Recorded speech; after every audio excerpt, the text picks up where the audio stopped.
2 கொரிந்தியர் 4ஆம் அதிகாரத்தில் 6ஆம் வசனத்திலிருந்து வாசித்து பார்த்தீங்கன்னா, இப்பொழுதே நான் பான பலியாக வார்க்கப்பட்டு போகிறேன். வாழ்க்கையின் கடைசிக்கு வந்துட்டார். வாழ்க்கை முடிய போகுதுன்னு தெரியுது அவருக்கு. வாழ்க்கைனா என்ன? நான் ஒரு பாத்திரம் மாதிரி என்னை கர்த்தர் ஃபுல்லாக நிரப்புறாரு.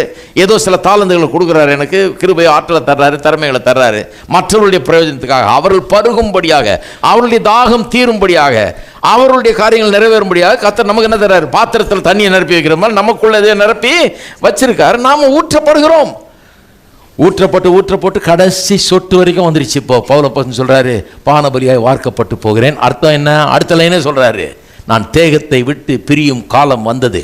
அதாவது இந்த சரீரத்தை விட்டு நான் போகிற காலம் வந்துருச்சு. அப்ப என்ன அர்த்தம்? சாகிற காலம் வந்துருச்சு, என் வாழ்க்கை முடிய போகுதுன்றாரு. அப்போ எப்படி பார்க்குறாரு வாழ்க்கையை? பவுலே வாழ்க்கையை பற்றி என்ன நினைக்கிறேன்னு கேட்டால் சொல்லுவார், வாழ்க்கை என்ன? நான் ஒரு பாத்திரம் மாதிரி, இந்த பாத்திரம் ஃபுல்லாக நிரப்பப்பட்டது கர்த்தரால, நல்ல பானத்தினால, நிறைய பேருக்கு ஒரு ஆறுதலையும் தேர்தலையும் உண்டாக்கக்கூடிய ஒரு நல்ல பானத்தை கர்த்தர் உள்ளே வச்சுருந்தாரு. நான் அதை ஊற்றி சர்வ் பண்ணி கொடுத்தேன். இதை என் வாழ்நாள் முழுக்க ஊற்றிக்கிட்டே இருக்கிறேன். இப்போ கடைசி சொட்டுக்கு வந்துருச்சு, இப்போ முடிய போகுதுன்றார். அப்போ அவர் கல்லறைக்கு போகிறதுக்குள்ளே எல்லாத்தையும் எம்டி பண்ணிட்டு போயிட்டார். நான் சொல்கிறேன், கர்த்தருக்காக வாழுகிற ஒவ்வொருவரும் கல்லறைக்கு போகிற நாள் அற்புதமான ஆசீர்வாதமான நாளாக இருக்கணும்.